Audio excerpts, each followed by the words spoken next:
सर्वोच्च न्यायालयाने महाराष्ट्रातील स्थानिक स्वराज्य संस्थांच्या निवडणुकीबद्दल अत्यंत मोठा आदेश दिला आहे।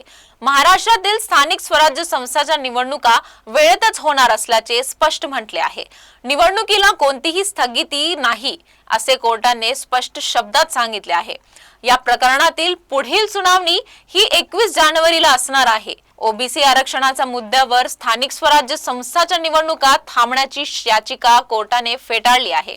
तर निवडणुकीला कोणतीही स्थगिती नाही असे कोर्टाने स्पष्ट शब्दात सांगितले आहे। निवडणुका होणार पण 50% मर्यादा ओलांडली नाही पाहिजे असे वकिलांनी म्हटले आहे। कोर्टाच्या निर्णयानंतर हे स्पष्ट आहे की राज्यात 2 डिसेंबरला होणारी मतदान प्रक्रिया पूर्ण होईल।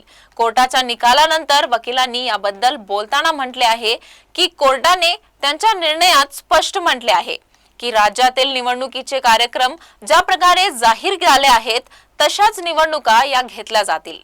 ओबीसीचे जे वाढीव सीट होते ते तसेच कायम राहतील। कोर्टाने यापुढे जाऊन असेही सांगितले की या निवडणुका 50% मर्यादा राखून घेतल्या जाणार।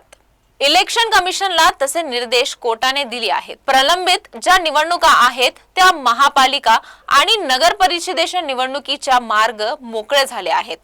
फक्त अट ही सांगितले आहे की 50% मर्यादा ही ओलांडली नाही पाहिजे। याच्यामध्येही त्यांनी तोच आदेश लागू केला की जर 50% मर्यादा ओलांडली तर त्या निवडणुका पण तशाच होतील। मर्यादा ओलांडलेल्या 57 ठिकाणी हा निकाल निर्णयाला बांधित असेल।